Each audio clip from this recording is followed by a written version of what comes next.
Hello, Archie Dunlop here with Talking Astrology with Archie on Wednesday, July the 23rd, 2025. Today there is a square aspect between Venus and Mars. It is exact. It has been getting closer and closer over the last few days, but now it's here. And so I thought it'd be a good idea to sort of have a fairly detailed look about what this aspect means and maybe what we can expect. Of course, Venus and Mars as a pair is often connected with sexuality and relationships, and perhaps difficulties in relationships as well. But there are maybe sort of other things we should be considering. Also, there was a plane crash in Bangladesh when a sort of military plane, I think it was a trainer jet, sort of crashed into a school, and we have I think at least 31 deaths. So I'm going to look at the chart for when that event happened. This is why I've got a Bangladeshi flag on the thumbnail. So before I look at all that, I want to consider the astrology and the I Ching for today, which is Wednesday, July the 23rd, 2025. So here is the chart for today. Don't forget to like and subscribe if appropriate. So as always, this is set for noon today, New York time. And you can see that the moon is still in Cancer and it is making a conjunction to Jupiter. So this conjunction between the moon and Jupiter is going to be something quite fortunate. It's a very lucky aspect. So the moon is in its own sign. Jupiter is exalted, and so moon Jupiter conjunction, things can work, and there can be a general feeling of happiness and well-being. All things being equal, one does have to consider sort of other things going on at the same time. Now the sun has just gone into Leo, and the sun is making a sextile to Uranus. So sun sextile Uranus, it's a sextile, so you might think that is a fairly exciting aspect. It could be, especially as it's in positive signs. Sun is in Leo, Uranus is in Gemini. You put them in sextile aspect to each other, and things of an exciting nature can happen, and there can just be a general feeling that things are happening. Now, just because it's a sextile doesn't mean to say that the events are always going to be good. Sextile may just be contact. Sun, Uranus are in contact with one another. The Sun and Uranus can be quite an explosive pairing. So it may describe events unfolding over the course of the day. A day when we also have Venus square Mars. So I'll be going into detail about this square, but suffice it to say that we've got Venus at 21 Gemini, Mars at 21 Virgo. They're in square aspect to each other, and also the nodes are tied up with this. So you've got Mars conjunct the South Node, Venus square the nodal axis, and with Venus square Mars, it may not always be easy, because while it's true that Venus and Mars is an aspect that's often connected with relationships and passion and all that kind of thing, it's also Venus making a hard aspect to Mars. So Mars is kind of getting in Venus's way. Venus wants to relate, but Mars might have other ideas. So I don't think it's necessarily the case that Venus square Mars is going to be good for relationships. It might be exciting. It might have connotations of sex and passion, but it can also have connotations of discord. People just not being able to relate to one another.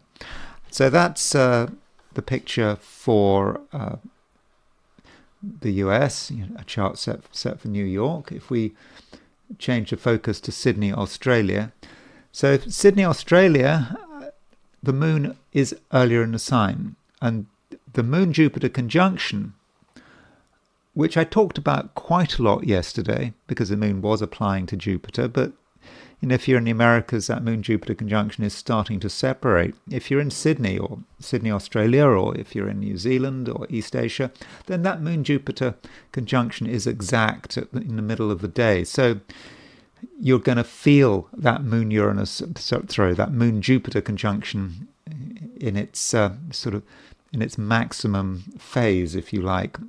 So you'll get peak Moon and Jupiter. So that's possibly the big difference. So probably if you're in Australia and New Zealand, all things being equal, you're going to have more luck than if you're, say, in the Americas, because the Moon-Jupiter conjunction, well, it's a fortunate and, yes, it's a lucky contact. And then there is the heliocentric view, putting the Earth, not the Earth, the Sun, putting the Sun at the center of the solar system. And we have a Venus-Mars opposition, gathering strength. So we've got Venus-Mars square geocentrically, Venus-Mars opposition heliocentrically. And so that kind of gives us an idea about how Venus and Mars might be working. There is tension there. Venus and Mars are on opposite sides of the Sun. And so what that could mean is that there could be clashes. We're not going to agree with everyone, and relationships may not always work in our favor. So we do something that upsets the other person, or vice versa. And in general, there just could be a feeling of tension, especially as the Earth is starting to make a conjunction to Pluto. So that's the same thing as Sun opposition Pluto. And so I think it's sort of tomorrow that we have the exact Earth-Pluto conjunction, but it's still pretty close. And so with that Earth-Pluto conjunction, it just could be the case that we take things rather seriously. And when you put it together with Venus opposition Mars, then it might be a day when it is difficult to see things in an entirely harmonious way. Yeah, it's nice that the Moon and Jupiter are making a conjunction, but that Moon-Jupiter conjunction isn't everything. And so over the course of the day, there could be some very real incompatibilities. So let me now switch to the 12 signs. So these are my forecasts for the 12 signs for today, which is Wednesday, July the 23rd, 2025. Aries. Aries, we do have a conjunction between the Moon and Jupiter, and regardless of whether you're in Australia or New Zealand or the Americas, that Moon-Jupiter conjunction is real and it is effective. They don't have to be exactly on the same degree. It's possibly enough for them to be in the same sign. And so with this Moon-Jupiter conjunction, you have the chance to find a degree of stability and calmness, that you can find a place where you feel good, where you feel supported, and you can just settle down there. And that might be all that has to be done. So don't necessarily feel that you have to go places, that you have to assert yourself. You can be happy where you are, and you shouldn't worry too much about what other people are doing. But is it going to be possible for you to just enjoy your own company in one place? It may not be. And one aspect we do have is a square between Venus and Mars. So that's relevant to you. And it says something about how you respond to other people. And Mars is in Virgo, it's conjunct with South Node. And so if you try to assert yourself, if you try to express your opinions, it could backfire. And you might upset someone, destabilize them.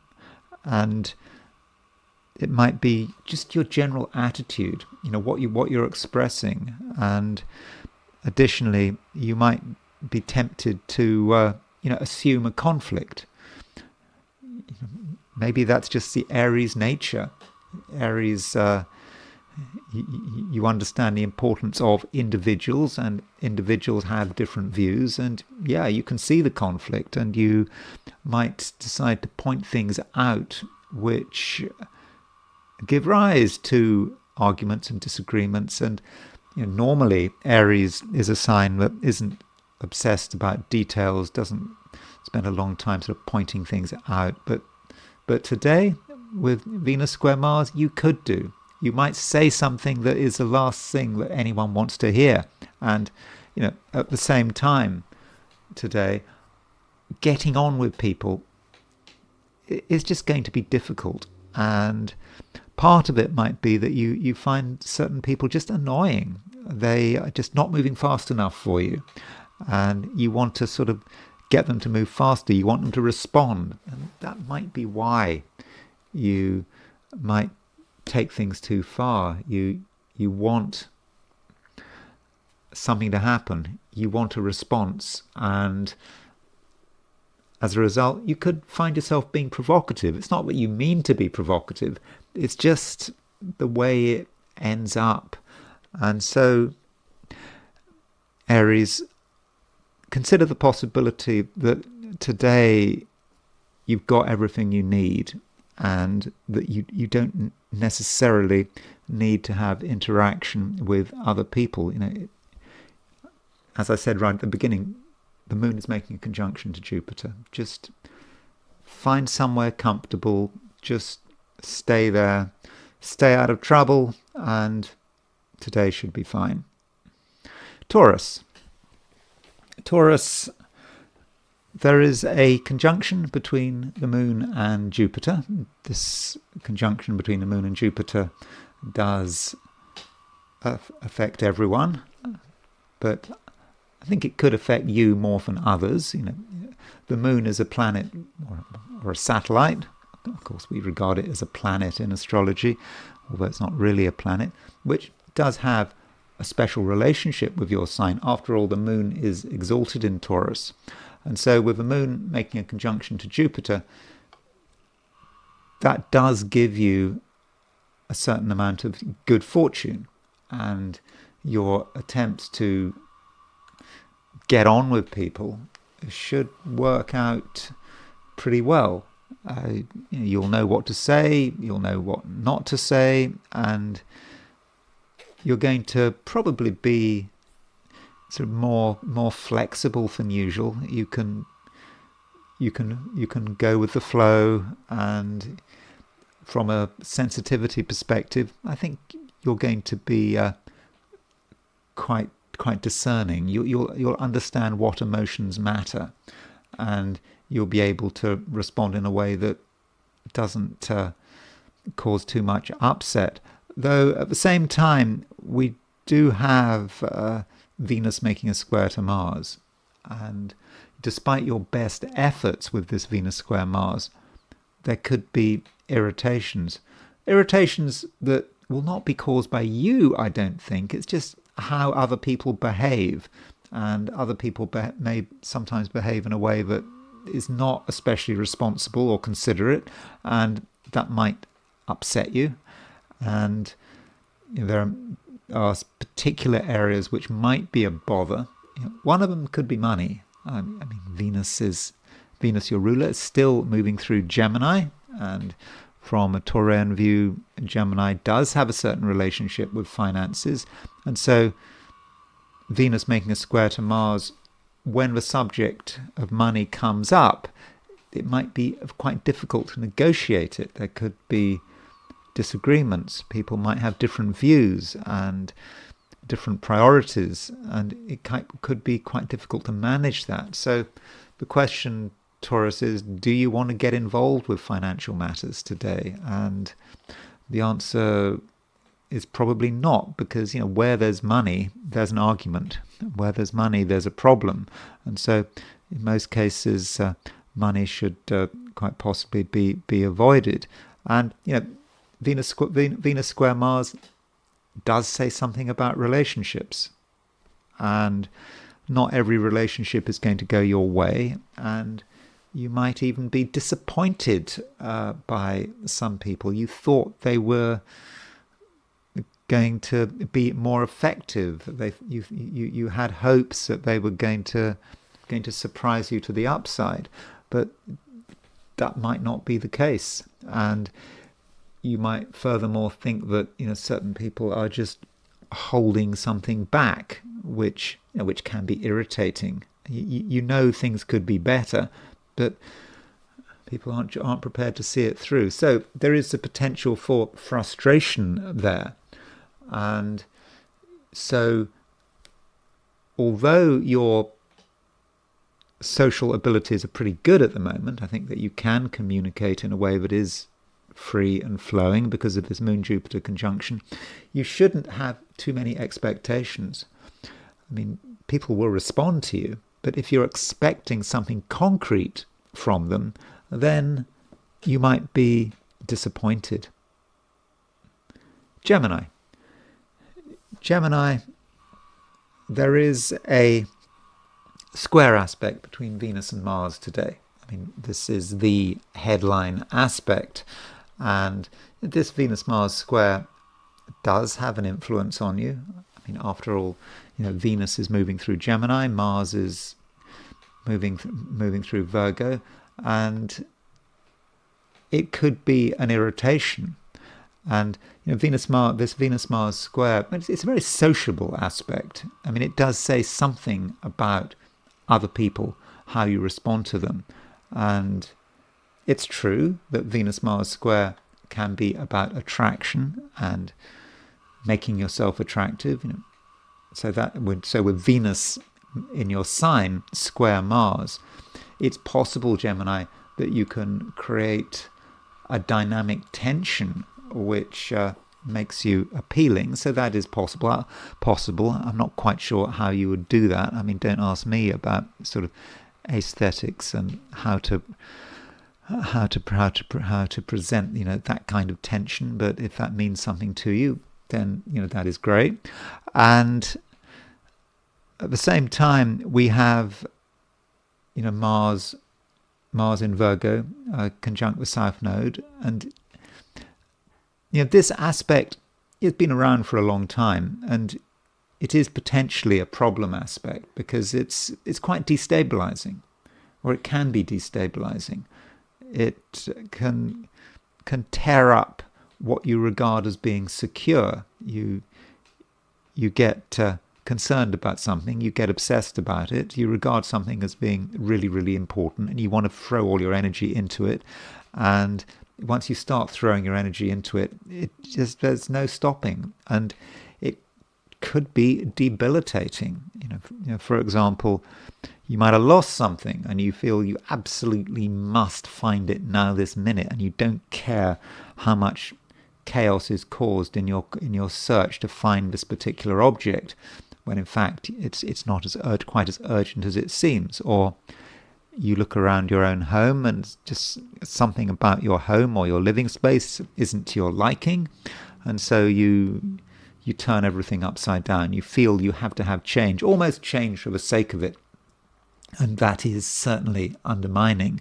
But Mars conjunct the South Node can represent other people, perhaps members of your family, and what your family are up to could take up all your attention, and you feel you have to respond, and it really is quite difficult. And so it could be a spoilt day because you put too much energy just into the wrong things, when in reality you should be able to just take it fairly easily. With Venus moving through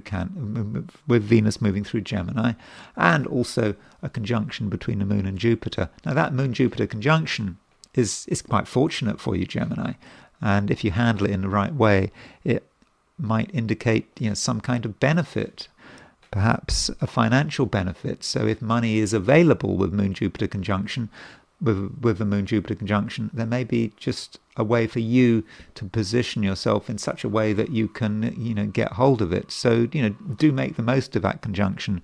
Now, that conjunction is going to be probably at its strongest if you're in Australia or New Zealand, but even if you're in the Americas, you're still feeling the lingering effect of it, and I think that just may allow you to take a situation and turn it round and to be able to take advantage of it. Cancer, probably the main aspect today from your perspective is a conjunction between the Moon and Jupiter, and the Moon and Jupiter, it is in Cancer, it is your sign, and it's a conjunction which is just incredibly lucky. I mean, the Moon is in Cancer, it's in its own sign, it's conjunct Jupiter, which is it's exalted in Cancer, so that means that you're attracting good things, and it's really as simple as that, and you don't have to think about it too much. Indeed, you shouldn't think about it too much. If you analyze things, you kind of spoil the luck, and that might be how the Venus-Mars square works. I mean, I've talked about this Venus-Mars square, and Venus and Mars are two planets which sort of connected with relationships, and they are in square with one another, and they could be irritating. They could be irritating to all of us, regardless of one's sign. And they could be irritating to you. I mean, something happens which you respond in a overly dramatic way to, or you could say something, someone else could say something, and you feel you have to respond. And once you start responding, it's difficult to put the genie back in the box, and you've kind of got a problem on your hands. So try not to overreact, and if something bothers you, don't necessarily feel that you have to pay attention to it. I mean, just try your hardest, to be cool and calm, and think about what you are presenting, because you are emanating good energy. You really are, and people can pick up on it, and they know you're a force for good. And it's not necessarily about getting concrete results. It's just maybe about just creating a good impression, and I think that you can indeed create this kind of impression. Now, as far as money is concerned, there is a Sun-Uranus sextile today. So, the Sun is moving through Leo. It's just left Cancer. And, when the Sun moves through Leo, in a very broad sense, and of course the Sun moves through Leo always at the same time of year, as the Sun moves through Leo, it is a time when many Cancerians are thinking about money and financial opportunities and financial issues as well. What could go wrong financially, and then the Sun makes a sextile to Uranus. So Sun sextile Uranus could suggest a discovery. So if you think about money and you think about where money is, you might find out that there is an opportunity, or you had sort of made an assumption that was quite negative. You thought things were bad, and you actually look at the situation again, and to your surprise, it's actually nothing as bad as it seems. And so Sun sextile Uranus could be about a financial opportunity that just comes from nowhere, or just a realization that things aren't so bad. It's not a realization that you have to necessarily act on. You don't have to tell everyone about it. In fact, it might be best if it's quite a sort of a private realization, and as a result of that, you feel more confident in what you are doing. Leo one aspect that there is today is a sextile between the Sun and Uranus. Now, the Sun is, of course, your ruler, and so if it's sextile Uranus, that does stir things up, and probably stirs things up in quite a fortunate way. It allows you to see things differently, and it might represent a surprise. So you see something for the first time, and everything changes, and you start to see that what appeared to be boring could actually be a real opportunity for you. And with this Sun-Uranus sextile, you do give consideration to other people. Other people can work in your favor. And part of this is because Uranus has moved into Gemini, and Uranus moving through Gemini, over the next 7 years, stays there a long time, can say something about how you change your social environment. People from the past, or people who seem to be of the past, start to fade away, and new people come into your life. And it's quite possible with Sun sextile Uranus, you have a serious conversation with someone for the first time, or it just might be a meeting, and something shifts. And so other people can be a real bonus for you. I mean, other people who are dynamic and who are interesting. Another way of looking at Sun sextile Uranus could be to say that you're shown a different view of the future, and the future is different from ambition. I mean, you have a view of how things should work out over the next few years, and you have hopes for the future, and you want to create that future, and it's not always easy. And the Sun sextile Uranus may encourage you to think about the future in a different way, to really ask yourself, what are your hopes? What would you like to happen? And if you're honest with yourself, you realize that you may have shifted. What you thought you wanted maybe a few weeks ago is not what you want now.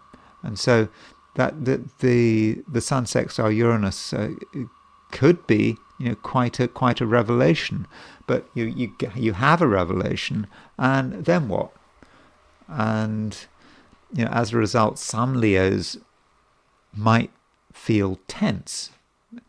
They feel tense because they know they want to move on. They know they want to move forward. But as far as they're concerned, there are still things holding you back. But really, are things holding you back? I mean, the Sun is in Leo. It's in your sign. And because the Sun is in Leo, you have a chance to really make things happen. And, over the next couple of days, we've got the Sun making a trine to Saturn. And so that Sun trine Saturn, which is already in operation, perhaps allows you to take some of your ideas and your hopes for the future and turn them into something real. And so there's no need to feel tense. You're only feeling tense because you're not doing anything. You're not actually taking action to make things happen. And so ask yourself, what action is required. And talking about Sun trine Saturn, that Sun trine Saturn can say something about other people and how you and other people respond to one another. And there may be an argument for giving someone the benefit of the doubt. Yeah, perhaps trusting someone. You can't trust everyone, but it does indicate that there's at least one person out there who is sensible and mature and also wise, but they have a certain dynamism to them.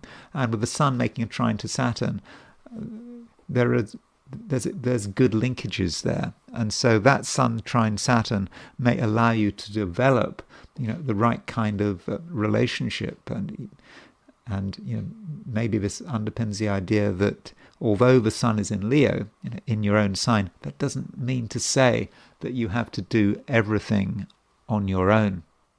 Virgo. Today there is an exact Venus-Mars square, and this raises a question, is this a good thing or a bad thing?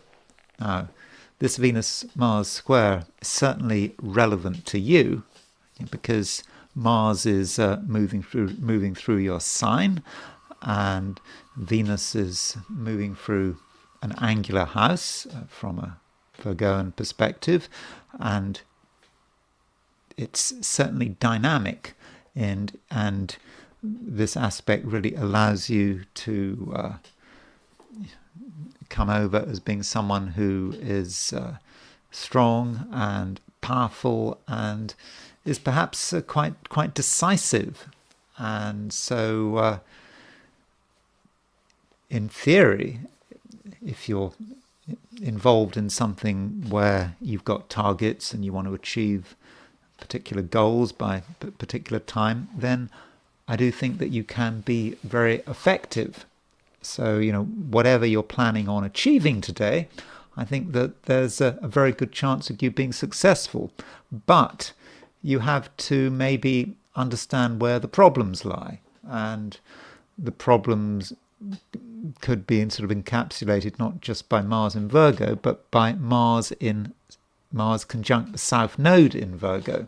So if you are too hasty and impatient, you want results, that could upset things, because other people have their sensibilities, and while they're open to persuasion, and if you're reasonable with them, they'll by and large do what they're told.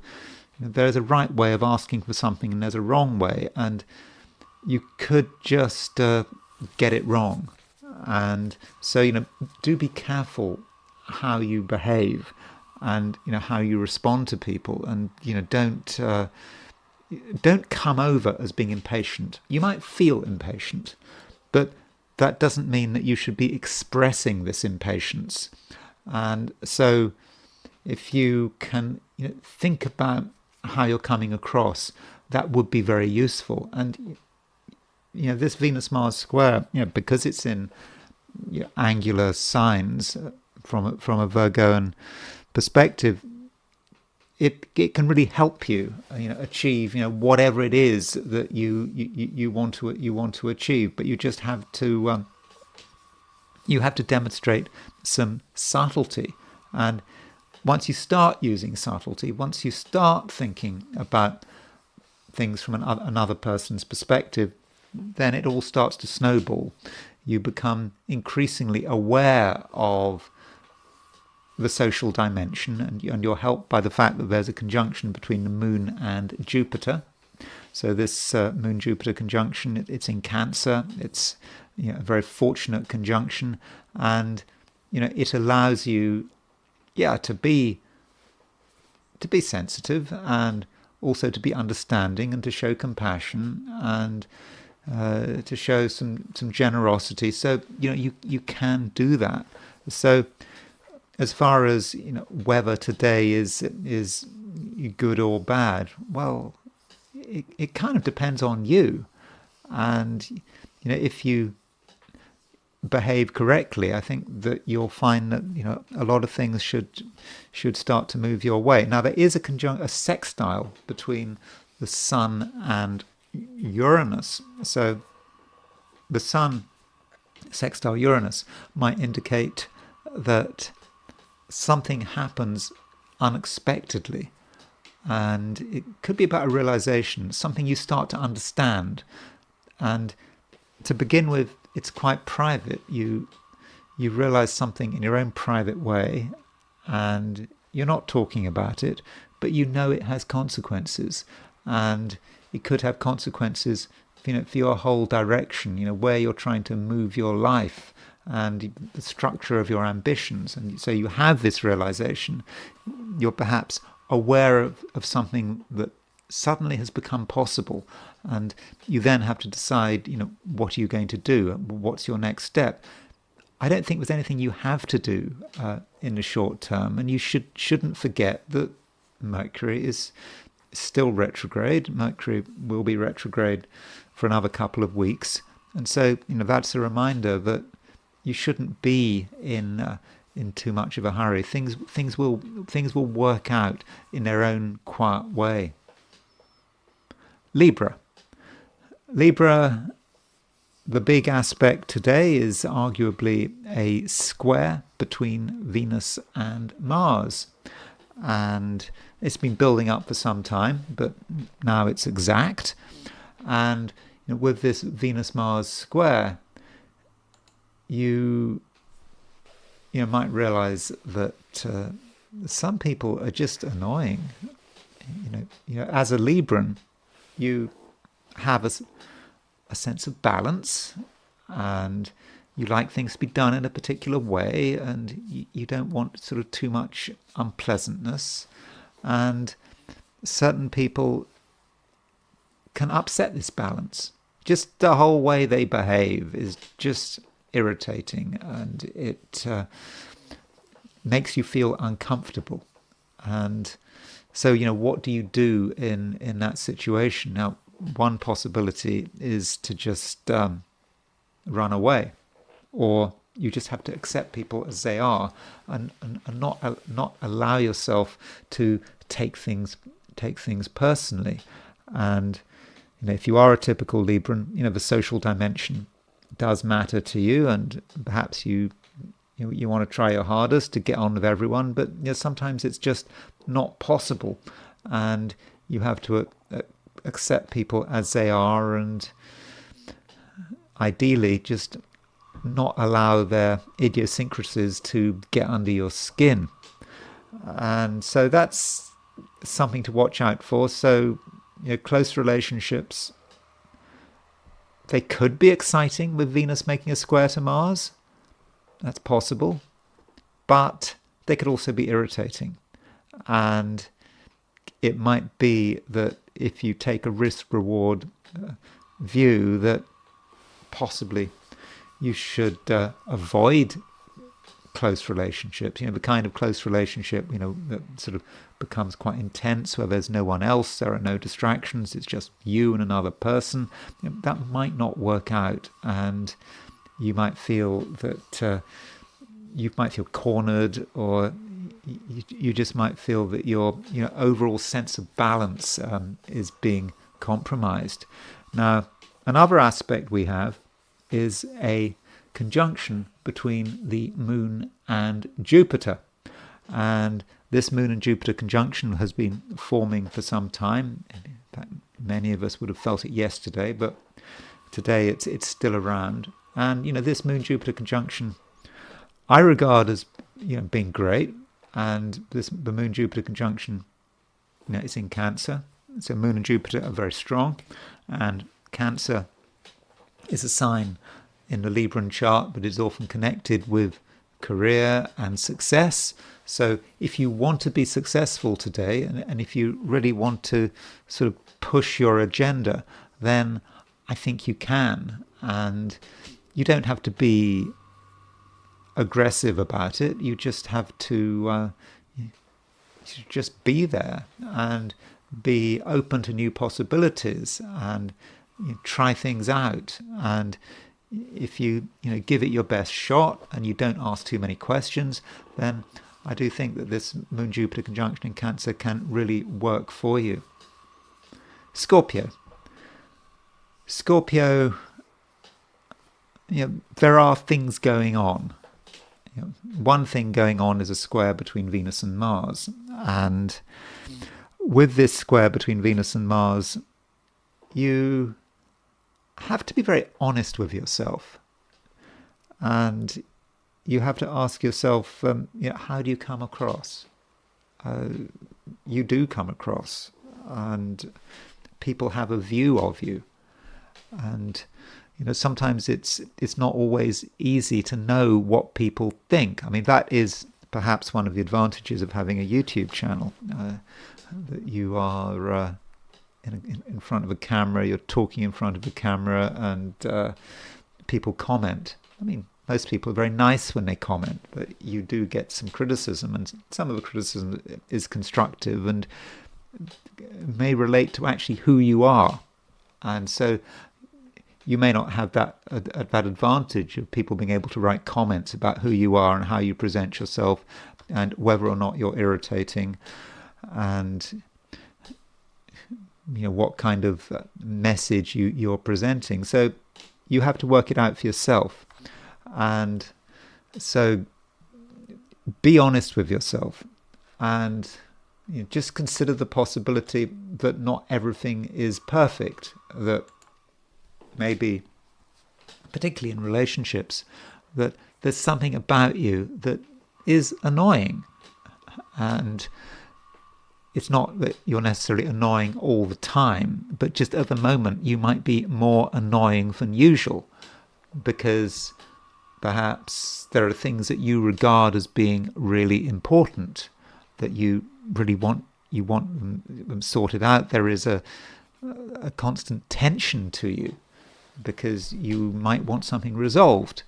And we can see this astrologically with Mars conjunct the South Node. Mars conjunct the South Node could be about you coming over in a way that is too strong, or just saying the wrong things. You're trying to move things along, but in the process you're treading on people's toes. So this means that relationships of all kinds need to be treated with great care. And I'm not suggesting that you be overly self-conscious. You don't have to sort of think that you're always sort of treading on eggshells. It's not about that. But just think about how you're presenting yourself, because a bit of thought and a bit of consideration could go a long way. And additionally, when dealing with other people, you are trying to be sociable. I mean, there's no doubt about it. But even in the best possible situation, it may not always work. And it just could be that other people just aren't in the mood, and they're slow, they have their own ideas, and so from a social view it could be disappointing. Not just a social view. If you're trying to mobilize anyone, get any support for what you're doing, it could still be disappointing. And this means, Scorpio, that perhaps you should take a different view, a different approach, and consider the possibility, for example, that you haven't got all the answers. And rather than worry about what other people cannot do for you, consider yourself and your own ideas. And maybe some of your ideas have got a bit stale.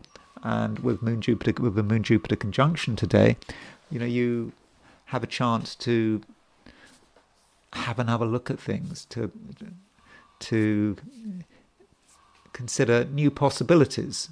And this Moon Jupiter conjunction can have spiritual connotations, and so the Moon Jupiter together might be sort of quite uplifting. And if you want to get a sense of where you are and who's looking after you, and the breadth and scope of the universe, then the Moon Jupiter conjunction, I think, can really help you. And as far as the specific area of your ambitions is concerned, the Sun has just gone into Leo.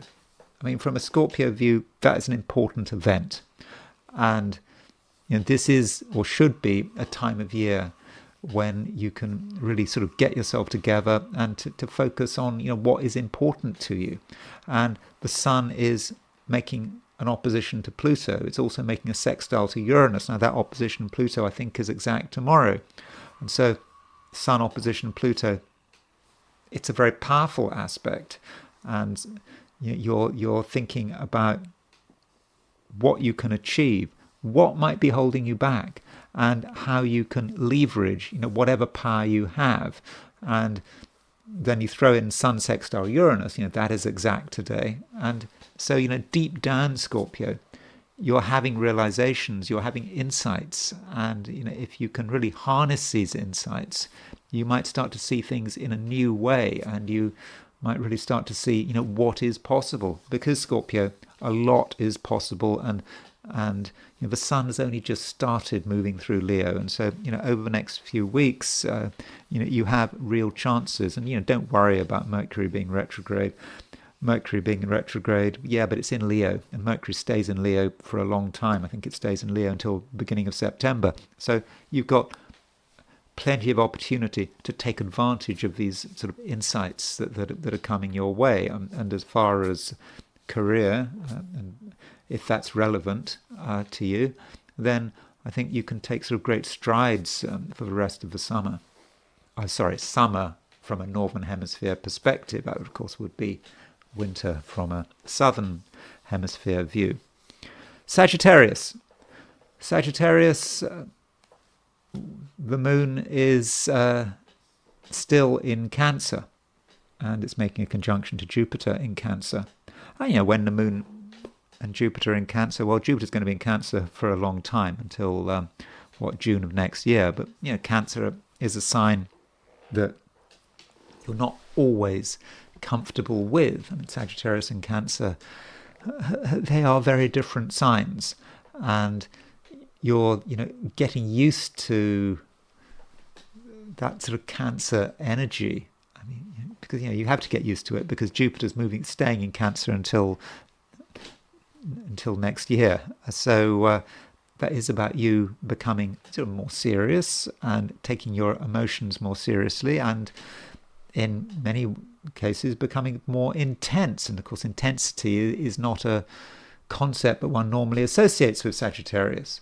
But now, with Moon making a conjunction to Jupiter, you can actually benefit from this intensity, being able to really get deeply into something, being ready to ask serious questions and to look under the surface. And that's something that you don't always want to do. Sagittarius wants to keep moving. You don't want to make things too complicated. You want action, and it can be difficult to have to stop what you're doing, look under the surface, and work out what the best approach really is. So that can be difficult, and at the same time, do have some awareness of how you are sort of relating to other people, because there is a square between Venus and Mars, and this Venus-Mars square does have an impact on you. So if we break this square down, we've got Mars conjunct the South Node, and that Mars conjunct the South Node is square Venus, and so Mars conjunct the South Node can be about your ambitions, everything you want to do. And it's good to be ambitious, but Mars conjunct the South Node might indicate that some of your ambitions aren't quite as pressing as you think they are. You might feel that it's really important to sort one particular thing out, and you have to perhaps forget everything else. So there could be an obsessional sense to that Mars conjunct the South Node. I mean, because it's in an angular house, it's in from a Sagittarian view. It's in Virgo, but it's making a square to Venus, and so it's possible, Sagittarius, that you are too concerned about some of your own priorities, and because of this concern, that might cause disruption. And for example, other people might pick up on your tension, and that might put them off. And so that's one way in which you should be considering the Venus-Mars square. And it does appear that your priorities at least your instinctual priorities are at odds with other people, and so you can't necessarily have both. You either get something done and you notch up some real achievements for yourself, or you spend time listening to other people. Maybe you can't have both. Maybe it's just a question of, you can have a great day, you can achieve a lot, but there might be a cost. On the other hand, if you spend too much time worrying about other people, you might feel that you've missed out on something. But I think that's probably a perception. I think the reality is that you should aim to take everyone with you. You don't have to regard what you want and what other people want as being completely opposition one another. They don't have to be. They can be compatible. And so maybe Sagittarius, you just have to calm down a bit, and you don't have to be in such a hurry. And if you make the effort to get on with other people and to listen to their concerns, I do think that you can make quite a good impression. So it may be a day when you've got to decide what your priorities are, and you do have a few choices. Is it your ambitions that matter, or is it other people and their needs that you should be prioritizing? And perhaps it's just up to you. Capricorn, there's the possibility that you can benefit from other people. Other people can work for you. They can be supportive. If you give them a chance, and that's because there is a conjunction between the Moon and Jupiter. And one way of looking at the conjunction between the Moon and Jupiter is to say that you can maybe benefit from other people. Other people might have something that you want, and they're prepared to offer it. And it's just important that you give them a chance. People need a bit of space. If you give them that space, then I don't think that you'll be sorry. And aside from that, I'm not saying that there's necessarily going to be a huge amount going on today. There is this Venus-Mars square, which affects all the 12 signs to some degree. I think with this Venus-Mars square, there is a possibility that you're distracted from what you really want to be doing. I think that fundamentally Capricorns at the moment want things to be fairly straightforward. They want to organize things in their own way. They have a particular view about how things should be put together, and they don't want to be disturbed. They certainly don't want to be told that they're doing something wrong.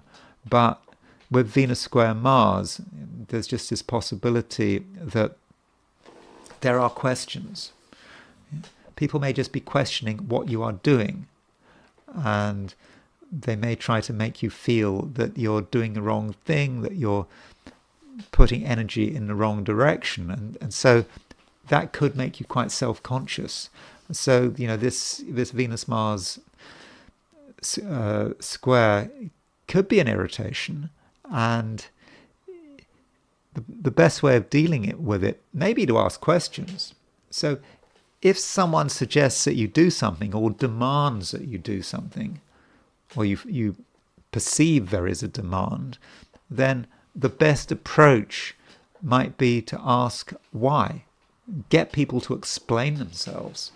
And if you can get people to explain themselves, then things will make more sense. And you might find that once someone tries to explain themselves, you'll see, and perhaps they'll see as well, that what they were asking from you is just pointless. It had no reason. And so try to break things down. Look at the facts of a matter, and if you look at the facts of a matter, then soon enough things should start to clarify. And one aspect that is starting to form is a trine between the Sun and Saturn. So the Sun is at sort of 1 degree Leo, Saturn is at 2 degrees Aries, so the Sun is starting to form a trine to Saturn, and I think that this could be very insightful.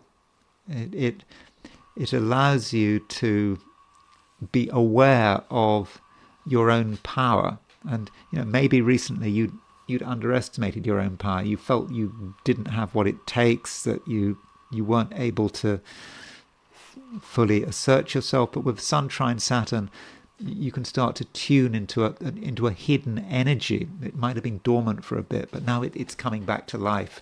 And so whatever's going on, Capricorn, you can have an influence, and in most cases people are going to listen to you. And of course, it's not a time where you should be doing what you're told unless there are some very good reasons. And always question.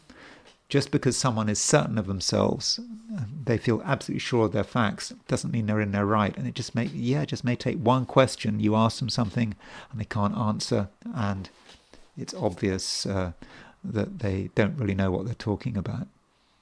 Aquarius,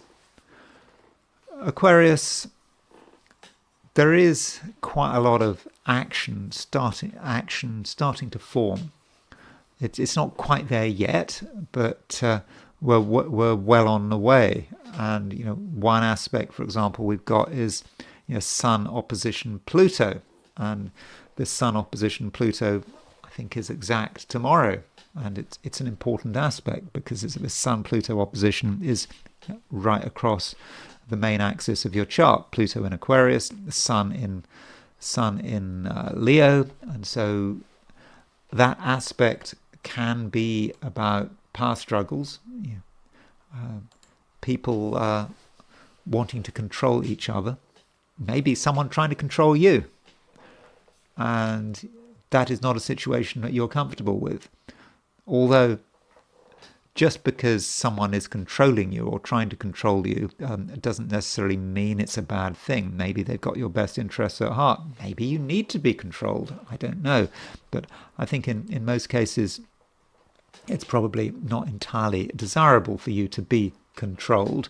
But you do have to be aware of the strength that other people have now that the Sun has gone into Leo. And so, don't underestimate people, and they can make things happen. And today, for example, we've got Sun sextile Uranus. So Sun sextile Uranus could be a surprise. You think that things are going to run in a particular way, but someone might do something which you weren't expecting, and as a result, there could be some big changes. And this is a situation overall that Aquarius may not be entirely happy about. I mean, Aquarius, you've got Pluto moving through your sign. You want to be the one calling the shots, and right now that might not be very easy, and it would be a particular problem if you're unsure of yourself, or things are very chaotic, because if things are chaotic in your life, I'm not saying they are chaotic, but if they happen to be chaotic, then you're especially vulnerable, because someone can come in and make a suggestion, and you find it difficult to respond. And so maybe the best way to protect yourself at the moment, Aquarius, and to maintain control is to make sure that everything around you is as clear as possible. Make sure that your ideas are clear. Make sure that your living space is clear. Make sure that your diary is clear. I mean, if you keep a diary, what do we mean by a diary? Appointments, what you're supposed to be doing at particular times of day. Make sure that everything is is as fixed and organized as possible, and you don't really want any ambiguity, because where there's ambiguity, there is the possibility that someone steps in and tries to make things clear for you, and of course that means you having to do what you're told, and that is not a situation that the average Aquarian is going to want. And additionally, Aquarius, this is a time when you should ideally be thinking about yourself and what you can do, in a very unique and personal way. It's not about following the crowd. That's how you would like it, but things could happen which could knock you off course. Something becomes unnecessarily complicated, or another party raises complications which you don't need, but you feel you have to respond, and so you could, if you're not careful, lose sight of what is important to you. So be very aware of the power balance, especially as the Sun and Pluto are starting to make an opposition. Who is in control, who is making the decision. So that's something that you really do have to think about. Pisces, today we've got a conjunction between the Moon and Jupiter. We kind of had the conjunction between Moon and Jupiter yesterday, but it's still around, it's still active. And of course, Jupiter is your ruling planet. And so with the Moon making a conjunction to Jupiter, it should be the case that you can be very expressive. You can tell people who you are, and you don't have to apologize. And additionally, you have a good sense of fun. You can enjoy yourself, whatever you're doing. And if you are enjoying yourself, that is a sure sign that things are working. And from a social perspective, well, it's a bit of a mixed picture, because we do have a square between Venus and Mars. This Venus-Mars square is also tied up with the nodal axis, and so we've got Mars conjunct the South Node square Venus, and Venus in Gemini, might represent you and your well-being, and you trying to create a world for yourself which is a reflection of your individuality. That's very important at the moment. But then Mars threatens to upset it all. Mars conjunct the South Node, and Mars may represent an interference, someone getting in your way, trying to assert themselves, perhaps even trying to demonstrate superiority. Somehow they know things better than you do. And this does mean that you have to be very careful about relationships and other social contacts, because there is a danger that outside parties try to put pressure on you, and this pressure may not be direct, and your line of least resistance at the moment, Pisces, is to just give in. It's easier to give in. It's easier to do what other people want. It's easier to make everyone happy. If everyone wants to do something, then you should just follow suit, shouldn't you? Well, that's not the case, Pisces. And it's very important that you do stand up for yourself. And standing up for yourself doesn't necessarily mean having a big fight about it. It's just quietly doing what you want to do, and you could nod politely when listening to other people and listening to their views. You can nod politely, but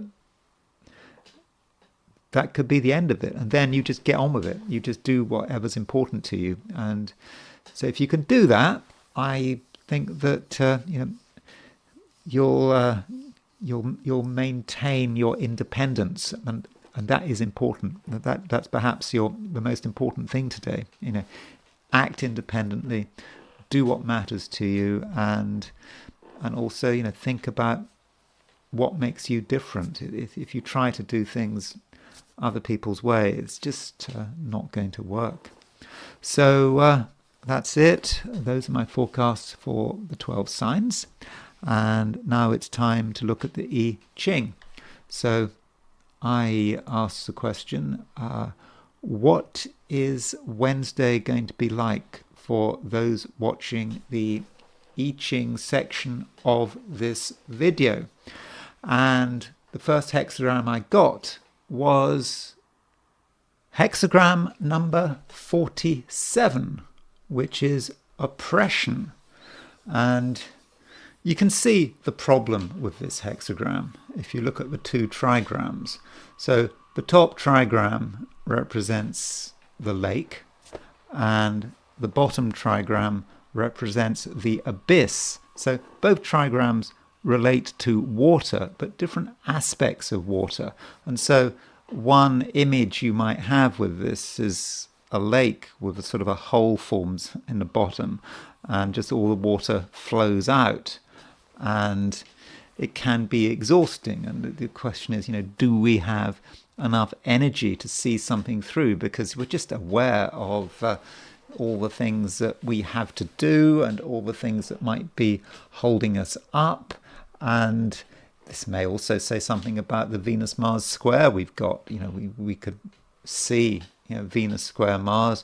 Venus might be the emotion and, perhaps what we're trying to do, but it runs into Mars. There is a sense that things just aren't really working, but things are getting blocked. And so that's how we start off. Now, just because we have these feelings doesn't mean to say that nothing is going to get done. I mean, we can finish the task in hand. We can get it done. It's just that it is really difficult. It's hard work. And we have a moving line, and the second line from the bottom moves. So we know with this second line, it's certainly telling us that we are feeling exhausted, perhaps world weary. We've just had too much, and we've seen it all before, and it's just getting us down. But it's not necessarily a problem. I mean, in fact, this second hexagram from the bottom does mean that we can make progress, and we are going to perhaps get appreciated.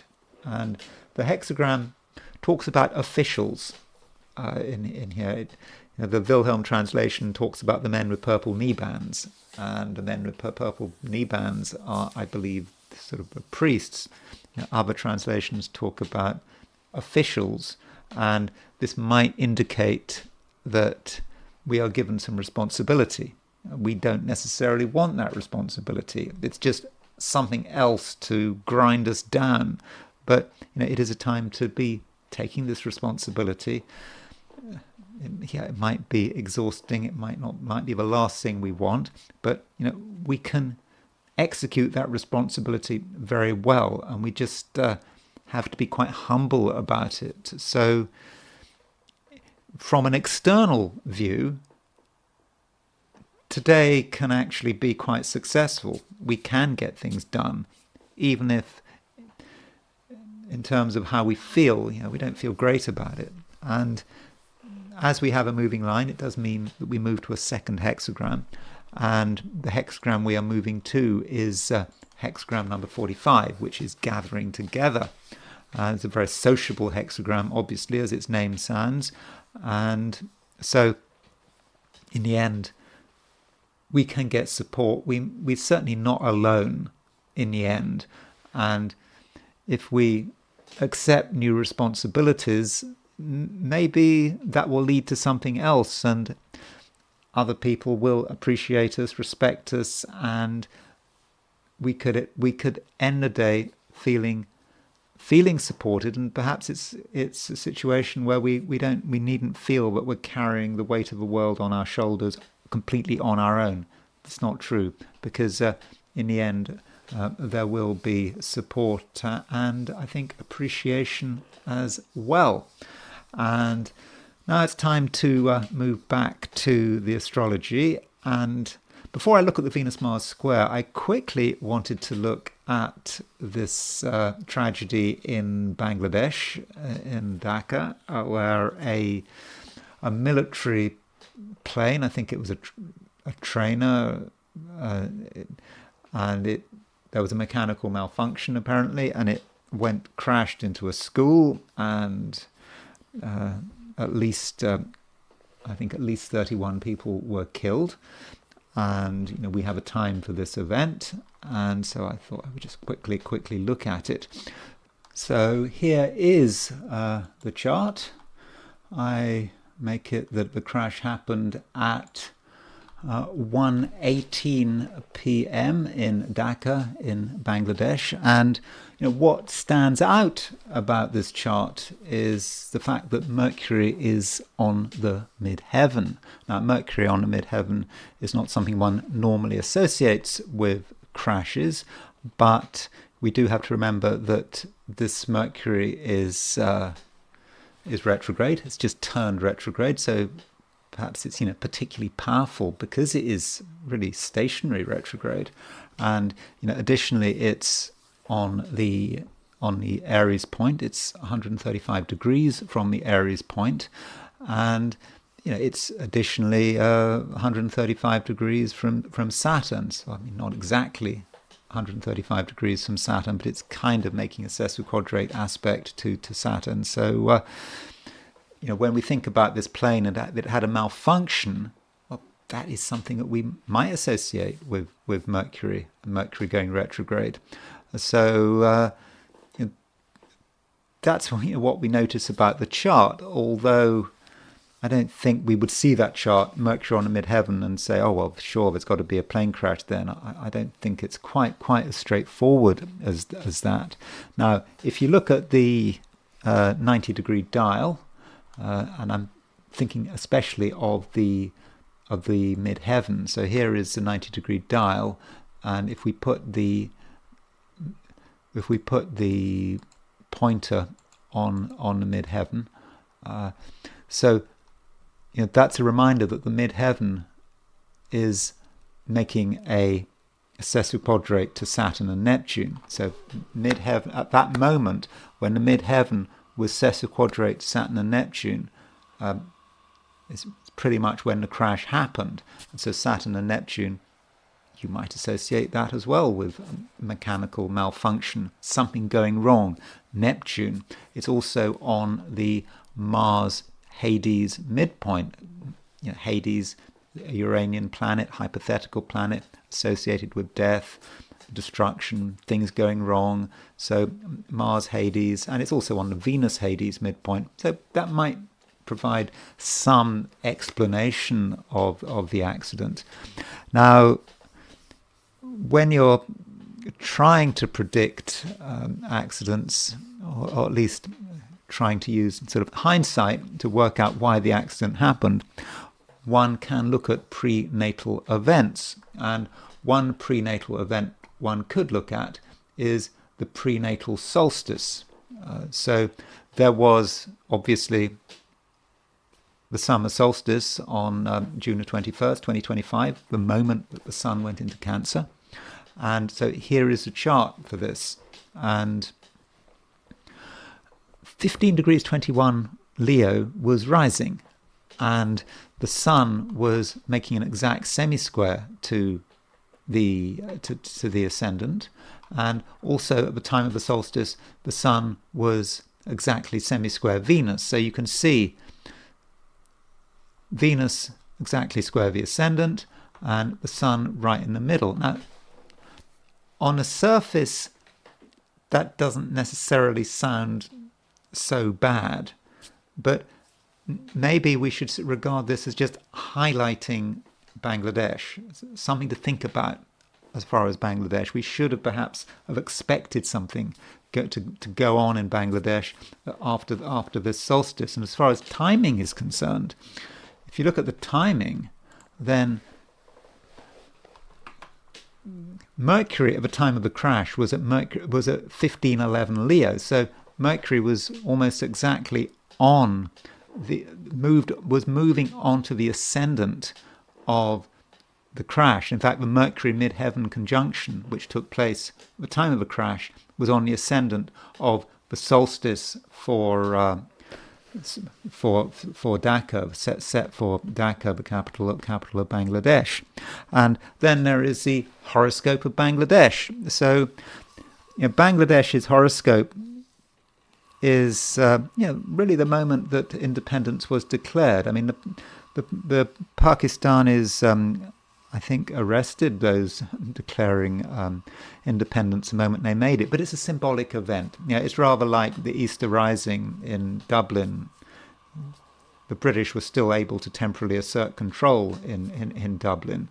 Or, likewise with the fall of the Bastille. It wasn't that the government immediately changed as a result of those events, but it was a symbolic moment. And so here is a chart of Bangladesh. I'm sure some people will disagree with this, but there is a view that you could take midnight on March 26, 1971, or at least the early hours of the day. And so if we take this time, notice that the moon is at 19 degrees Pisces. So the moon could represent young people. It could represent school children. Those were the ones who were killed. Okay, the pilot was killed of a crash, but it went into a school. And so they could represent the victims. And if you look at what was happening at the time of the crash, there was a Venus-Mars square. And I'll be talking about the Venus-Mars square in a moment. But, that Venus-Mars square was hitting Bangladesh's moon. So Mars was opposition moon, death of school children. I mean, that is one way of looking at it. And Mars was conjunct the South Node, and Venus was involved as well. So you can see that Bangladesh's moon was really hit by that Venus-Mars square. And so if you pieced it all together and you looked at the solstice chart and you looked at Bangladesh's chart, maybe you would have worked out that something bad would happen. I think it would have been really hard work, but if you're trying to make predictions about global events and what's going on in countries, you've got to think about so many different things, and that's why it's kind of next to impossible. And you need to really do a lot of work, because if you're looking at the Bangladesh chart, you have to be looking at all sorts of other charts. So at the best, maybe some Bangladeshi astrologer could have been focusing on their country and looking at the solstice charts and looking at the national charts. So there might have been a way to predict a bad event, but it certainly would have been difficult. And now I want to just quickly look at the Venus-Mars square. And the thing about the Venus-Mars square, here is the chart of the Venus-Mars square. It sort of happens today at 9:23 a.m. London time. And when you're talking about Venus-Mars squares, it's easy to get excited about it, and particularly if you're concerned about sex and relationships. Venus is a planet of female sexuality, Mars a planet of male sexuality, so they come together. So it's about sexual attraction, and if you're trying to say something astrologically about romance and love, you might sort of read a huge amount into this Venus-Mars sextile square, and you might even forget it's a square and just say, well, it's just exciting and it's romantic and everything else. But it is a square, and so yes, it might have sexual connotations, but it might also be about conflict, about people having a conflict, a relationship under pressure, different priorities. And, we shouldn't forget with a Venus-Mars square that Venus is receiving a bad aspect from Mars. So Venus, the planet of relationships, is undermined by Mars, and it could be about incompatibility, a relationship where there is some kind of compulsion, but the compulsion may not be healthy. So that's why you could argue that in terms of synastry, you shouldn't have relationships with someone you have a lot of synastry with. Having your Venus or your Mars square their Venus or their Mars might sound exciting, but it might be a recipe for disaster, because if something is compulsive, if you've got a relationship that is purely based on Venus and Mars, well, what about everything else? It might just create a load of problems. And Venus can be about money, and so Venus square Mars, Mars might undermine Venus, Mars might mean loss of money. So it's not necessarily a good aspect.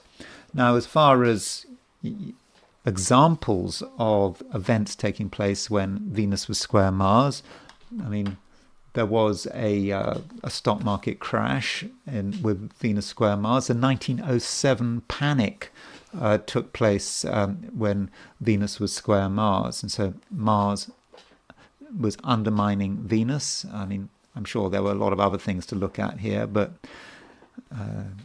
that might be a way in which Venus-Mars, the Venus-Mars square might work.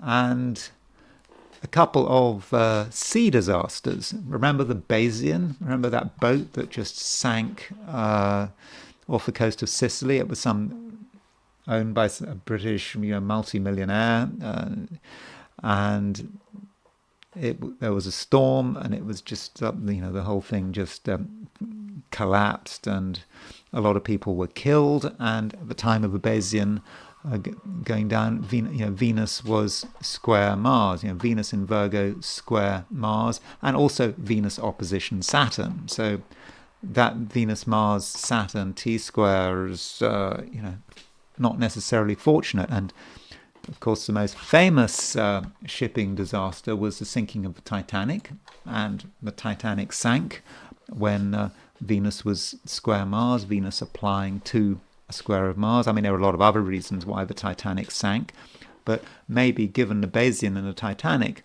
while this Venus-Mars square is around, you should perhaps avoid, small boats, crossing large bodies of water in small boats, doing anything dangerous on water. Not that I see anything specific about water with Venus and Mars, but if you want to demonstrate or show an abundance of caution, think about the Bayesian, think about the Titanic.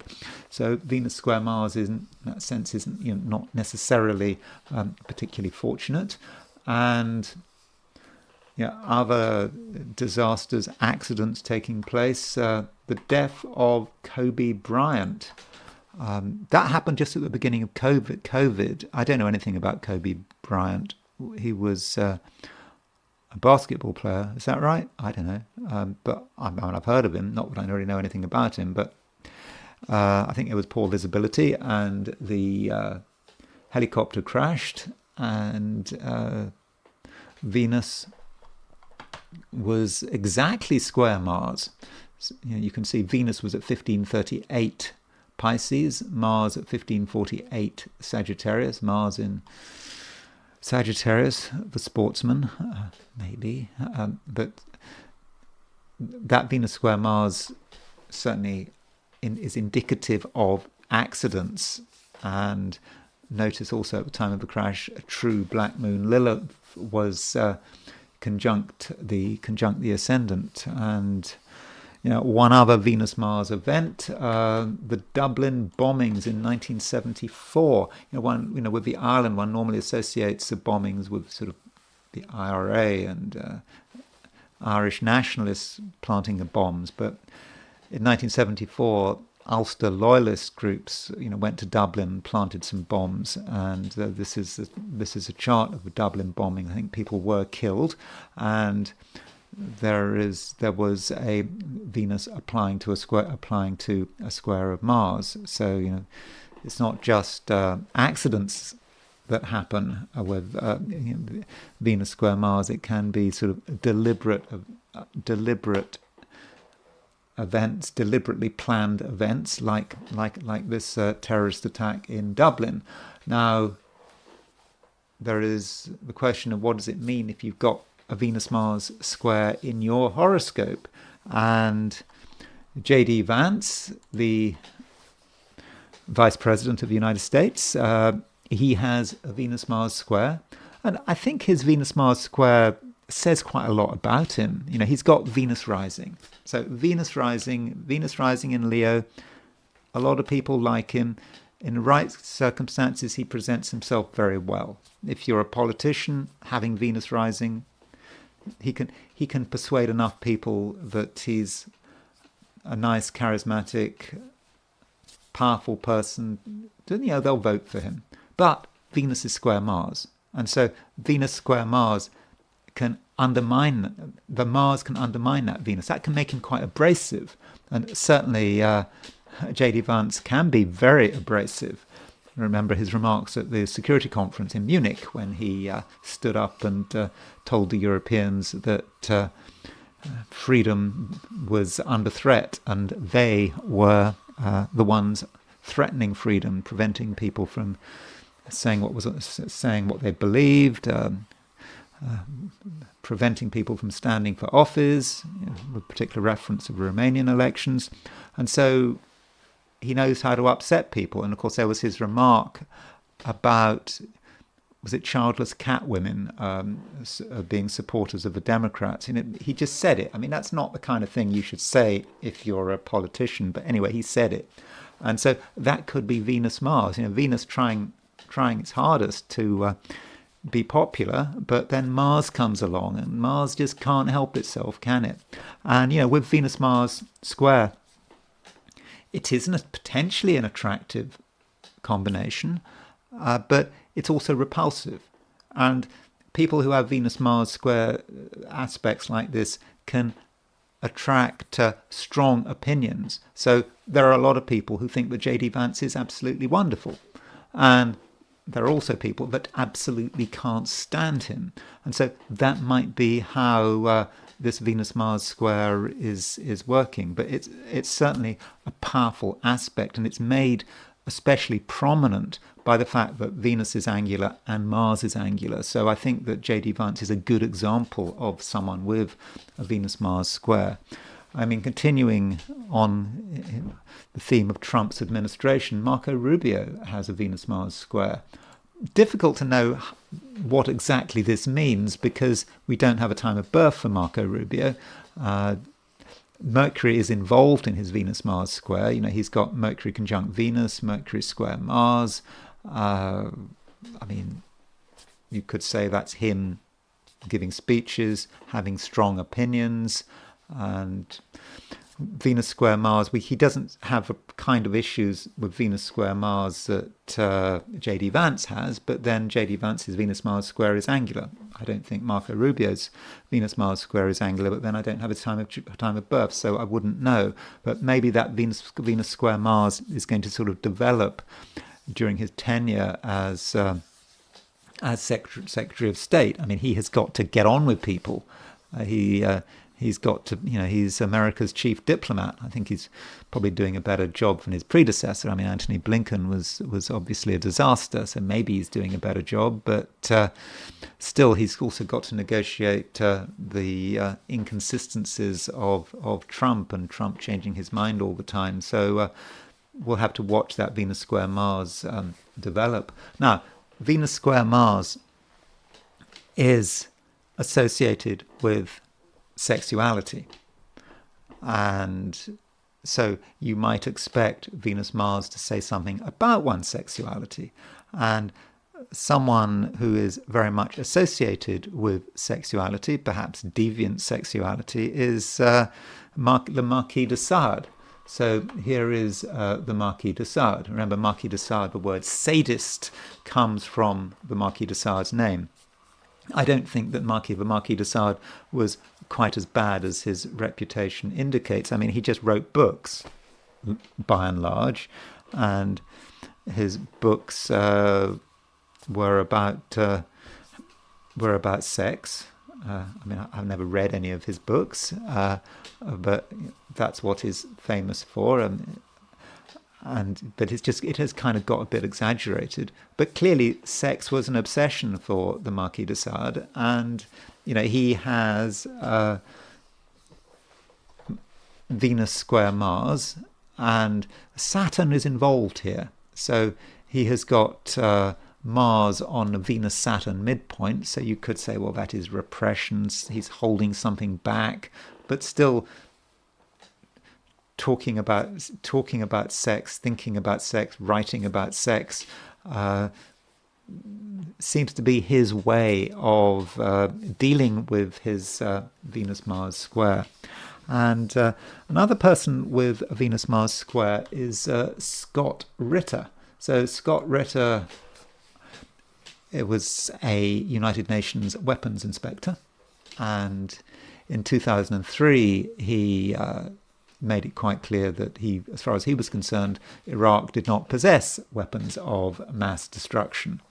Yet Scott Ritter did find himself in prison, and there are potentially issues about sex. I'm not going to speak sort of off the cuff about that. I'm just going to tell you exactly what Wikipedia says. So Wikipedia said about this, Ritter was the subject of 2 law enforcement sting operations in 2001. He was charged in June 2001 with trying to set up a meeting with an undercover police officer posing as a 16-year-old girl. He was charged with a misdemeanor crime of attempted endangerment of the welfare of a child. Then it says Ritter was arrested again in November 2009 over communications with a police decoy he met on an internet chat site. Police said that he exposed himself via a web camera after the officer repeatedly identified himself as a 15-year-old girl.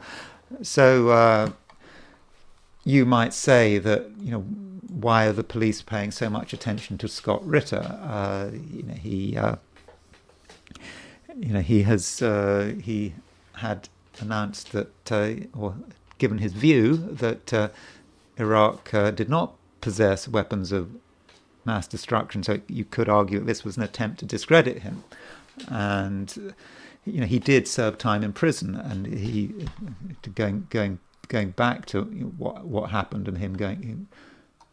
It said Ritter rejected a plea bargain and was found guilty of all but the criminal attempt in county court in Rochester, New York, and so he spent time in prison. So we don't know what the real truth of the matter is. It's possible to some extent he was set up, but Scott Ritter does have a Venus-Mars square in his chart, and so he has quite a close Venus-Mars square, and so Venus square Mars is it's within a degree of one another. So that Venus square Mars, at the very least, talks about or is suggestive of a vulnerability there. Some aspect of him and sex gets himself into trouble, and if he's a target because of his views, then he would surely logically have to be extra careful. I mean, Scott Ritter, of course, is someone who's been all over YouTube. I mean, he has a lot to say about the Ukraine war. I've listened to quite a lot of his views on Ukraine, and generally he's right, as far as I can see. He says something. Right at the beginning of a war, Scott Ritter would say how the war was going to go, how Russia was inevitably going to win, and he made sort of predictions, forecasts, and then if you look at what's been going on 6 months later, he's basically shown to be right. And there's always this problem with someone like Scott Ritter that that he's vulnerable to sort of ad hominem attacks. You might say, oh, you can't trust his views because of his run-ins with the law, so that's kind of discredits him, but of course it's not true. That's not a good form of argument. You've got to actually address the arguments rather than the person making those arguments. And finally, Ted Kaczynski, the Unabomber, had a Venus-Mars square. And in the case of him, he got upset about the modern world, environmental destruction, and he sent bombs. I mean, so that could be just Venus square Mars. There's an aggression there, and also potentially an inability to communicate. He just didn't know how to communicate, Venus square Mars. So that could be how Venus square Mars works for some people. Like, obviously, it's not a problem for J.D. Vance or Marco Rubio or Scott Ritter. Scott Ritter's got tons of things to say. But in Ted Kaczynski's case, Venus square Mars, he couldn't communicate. He didn't know how to relate to people. And this inability to relate probably didn't help and sort of encouraged him to get involved in terrorist activities, and he just couldn't release his anger. So those are a few thoughts about Venus and Mars. I hope you found this video of some interest. If you did enjoy this video, I'd be very grateful if you were to like it. If you're not subscribed, I'd be super grateful if you were to subscribe. If you want to buy me a coffee, there's a link in the description, and I will talk to you again tomorrow.